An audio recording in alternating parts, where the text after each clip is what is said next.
Hello students and welcome to economics Guruji र आजको हाम्रो टपिक हुनेछ डिमान्डको definition and factors determining demand. So सर्वप्रथम हामीले बुझौँ यो डिमान्ड भनेको के हो।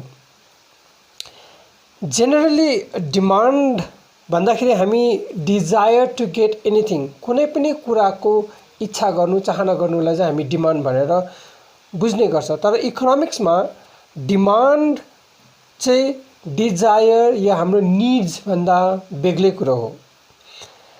हाम्रो डिमान्ड तबसम्म डिजायर या निड मात्रै भएर बस्छ जबसम्म हामीले यसलाई फुलफिल गर्न सक्दैन।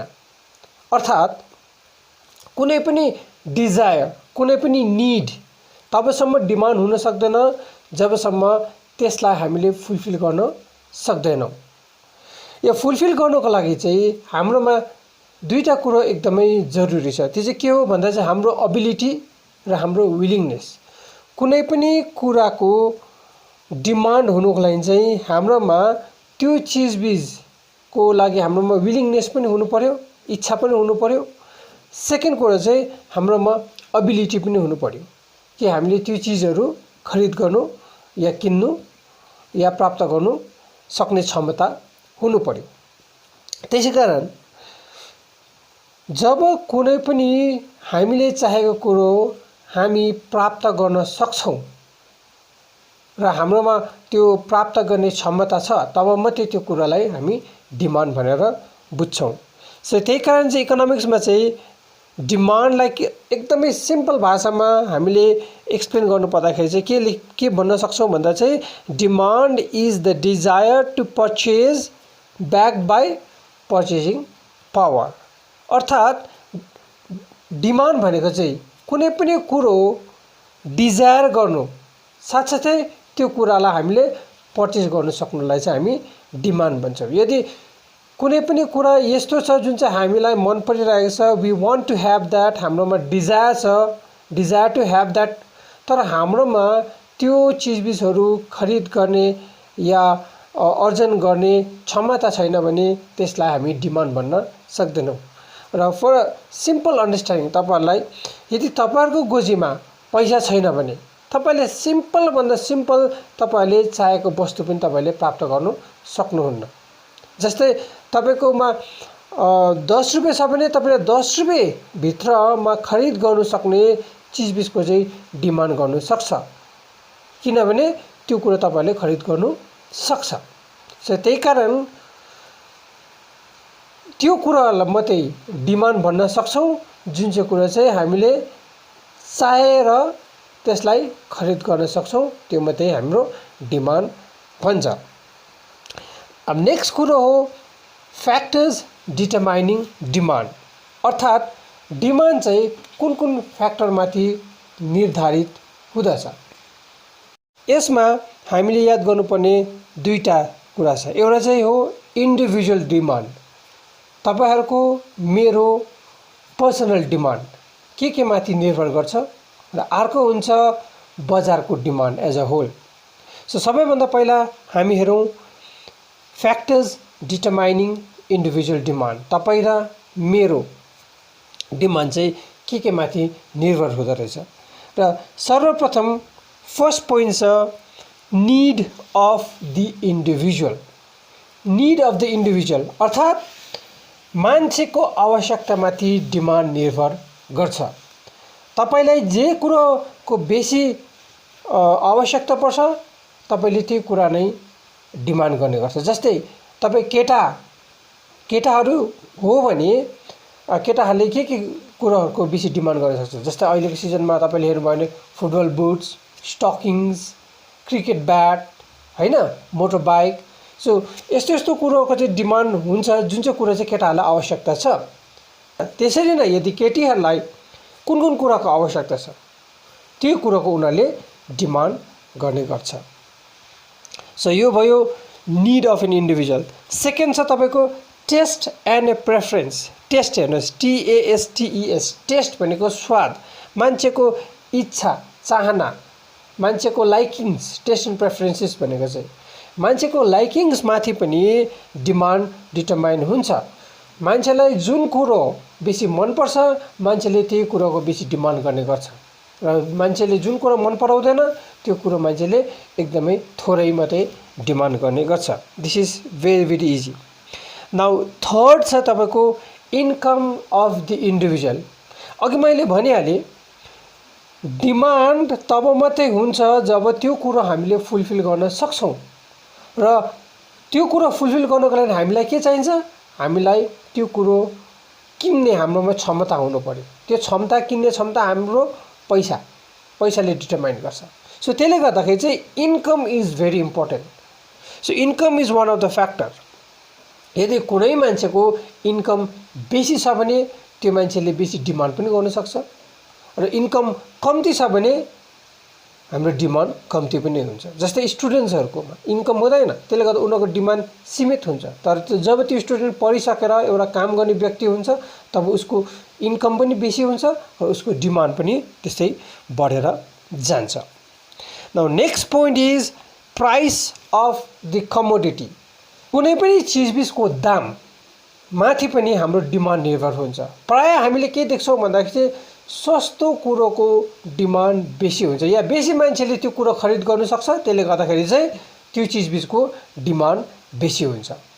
महँगो कुरो अब त्यो जो पाए त्यसले खरिद गर्न सक्दैन, त्यसले गर्दाखेरि चाहिँ डिमान्ड कम्ती हुन्छ। जस्तै बजारमा हेर्नुहोस् आइफोन डिमान्ड गर्ने मान्छे एकदमै कम्ती हुन्छ किनभने आइफोनको दाम बेसी छ। तर हाम्रो जेनरल 5-6 हजारदेखि 10 हजार भित्रको फोनहरूको डिमान्ड बेसी छ। जस्तै भिभोहरू भयो, तपाईँको ओप्पो फोनहरू भयो, स्यामसङहरू भयो, जुन चाहिँ यो रेन्जमा रेडमी, रियलमी यो जुन चाहिँ रेन्जमा आउँछ हाम्रो कम्ती दाममा आउँछ, हाम्रो खरिद गर्नु सक्ने दाममा आउँछ, त्यो फोनहरूको डिमान्ड बेसी हुन्छ। Next price of a related commodity.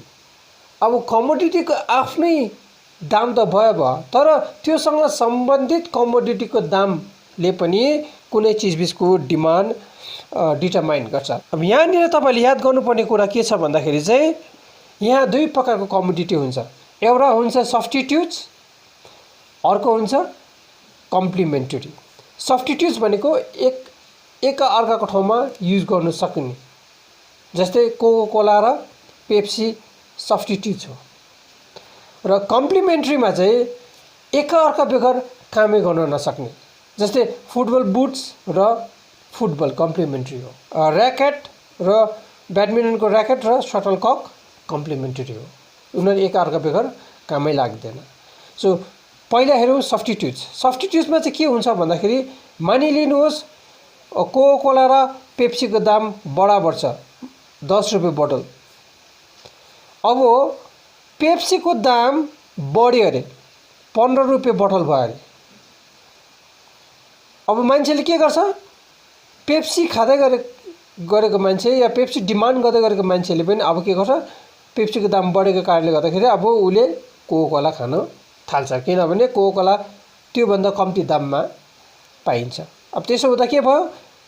PepsiCo दाम चेन्ज हुँदाखेरि कोका-कोलाको डिमान्ड बढ्यो। सो एउटा चिजबिजको दामले अर्को चिजबिजको डिमान्डमा इफेक्ट गर्दैछ। यो भयो सब्स्टिट्युट्स। अब कम्प्लिमेन्टरीमा चाहिँ ठिक उल्टा हुन्छ। मानिलिनुहोस् ब्याडमिन्टन ऱ्याकेटको दाम घट्यो अरे। अब ब्याडमिन्टन ऱ्याकेटको दाम घट्दाखेरि चाहिँ मान्छेले ब्याडमिन्टन पुरा किन्छ। अब सबैको हातमा ब्याडमिन्टन भयो, अब खेल्नको लागि त के चाहियो? सटलकक चाहियो नि। सो अब के हुन्छ? बिस्तारै सटलककको डिमान्ड बढेर जान्छ। अब यहाँनिर चाहिँ के हुँदैछ? ब्याडमिन्टनको दाम घट्दाखेरि सटलककको डिमान्ड बढ्दैछ। यो चाहिँ भयो कम्प्लिमेन्टरी गुड्स। र अर्को छ तपाईँको expectation regarding future price change. So मान्छेको अड्कलबाजीमा पनि डिमान्ड डिटरमाइन गर्छ। जस्तै कुनै मान्छेले यस्तो सोच्यो अरे कि भोलिको दिनमा चिजबिजको दाम बढ्छ भनेर सोच्यो भने त्यो मान्छेले अहिले नै डिमान्ड गर्छ, भनेपछि उसको डिमान्ड इन्क्रिज हुन्छ। तर त्यो मान्छेले सोचेर हैन फ्युचरमा अझै दाम घट्छ, अहिले चिजबिजको दाम घट्यो अरे। मानिलिनुहोस् अहिले छाता पानी पर्दैछ अरे, छाताको दाम घट्यो अरे। तर उसले यसो सोचेर होइन भोलिको दिनमा अझै छाता सस्तो हुन्छ भने उसले आज किन्दैन, उसले भोलि मात्रै किन्छ। सो त्यसले गर्दा उसको डिमान्ड अहिले चेन्ज हुँदैन।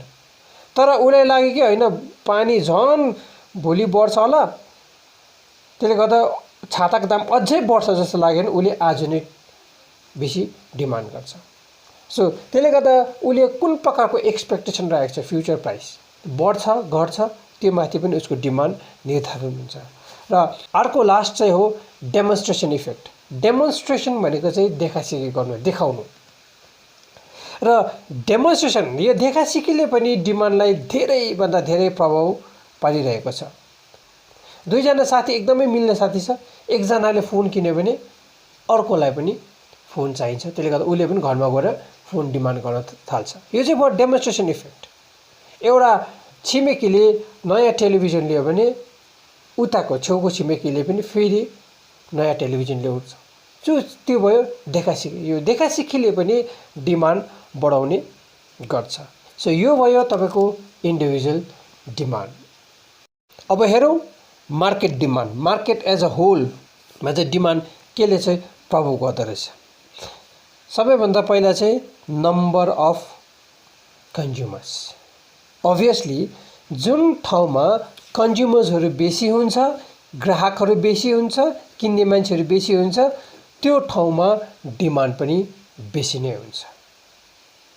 जस्तै सानो गाउँमा हेरेर बजारमा बेसी डिमान्ड हुन्छ, किनभने त्यहाँनिर किन्ने मान्छे बेसी हुन्छ। Second, population and it's composition. Obviously जुन ठाउँमा पपुलेसन बेसी छ, जुन ठाउँ बेसी पपुलेटेड छ, त्यो ठाउँमा डिमान्ड पनि बेसी नै हुन्छ। इन्डियालाई ग्लोबल मार्केटको रूपमा लिन्छ किनभने यहाँ पपुलेसन बेसी छ, त्यसले गर्दा डिमान्ड पनि बेसी छ। त्यही कारण तपाईँले देख्नुहुन्छ कि बजारमा तपाईँले मोबाइल किन्नु जानुहोस्, फर इक्जाम्पल नाना थरीको कम्पनीको मोबाइल पाउँछ, किनभने त्यो कम्पनीहरूलाई थाहा छ कि इन्डियामा चाहिँ मान्छेहरू बेसी छ, त्यसले गर्दा डिमान्ड बेसी छ भनेर। त्यही कारण उनीहरू इन्डियामा आएर त्यो कुराहरू बनाउनु या बेच्नु खोजिरहेको छ। So population is very important. र अर्को चाहिँ हो कम्पोजिसन। त्यो पपुलेसनमा कस्तो वर्गको मान्छेहरू बसेको छ। जस्तै युथहरू बेसी छ भने युथहरूले के चाहन्छन् त्यो कुरोको बेसी डिमान्ड हुन्छ। यदि नानीहरू बेसी छ भने केटाकेटीहरूले के चाहन्छन्, सो खेलाउनेहरू कुराहरूको बेसी डिमान्ड हुन्छ। या त्यो ठाउँमा ओल्ड एज मान्छेहरू बेसी छ भने त्यो ठाउँमा दबाई या यस्तो भिटामिन्स प्रोटिन्सहरूको बेसी डिमान्ड हुन्छ। सो कम्पोजिसन पनि भेरी इम्पोर्टेन्ट। र थर्ड हो एडभर्टिजमेन्ट एक्सपेन्डिचर। र हामीले देखिरहेका छौँ कि अहिलेको बजार चाहिँ एडभर्टिजमेन्टले धेरैभन्दा धेरै प्रभाव पारेको छ। जुन चाहिँ कुरो बेसी एडभर्टाइज भएको हुन्छ त्यो कुरोको डिमान्ड हुन्छ, किनभने मान्छे को स्वभाव नै त्यस्तो हुन्छ कि नसुनेको कुराहरू, नदेखेको कुराहरू उहाँहरू किन्नु चाहँदैनन्। तर त्यही कुरा हामीलाई टेलिभिजन या कुनै म्यागजिन्सतिर या कुनै सोसियल मिडियातिर कुनै फिल्म स्टार्सहरू या एकदम इन्फ्लुएन्सियल मान्छेहरूले यो कुरा राम्रो हो भनेर देखायो भने हामीलाई त्यो कुरा राम्रो जस्तो लागेर हामी त्यो कुराहरू किन्ने गर्छौँ। तर त्यो एडभर्टाइज गर्नु चाहिँ महँगो छ, जो पाए त्यो कम्पनीले सक्दैन। त्यसले गर्दा ठुल्ठुलो कम्पनीहरूले मात्रै एडभर्टाइज गर्छ र ठुल्ठुलो कम्पनीहरूको नै बेसी डिमान्ड पनि हुन्छ। नेक्स्ट हो terms of credit and rate of interest. यो क्रेडिट CREDIT, क्रेडिट भनेको चाहिँ जस्तै लोन तपाईँलाई बाँकी,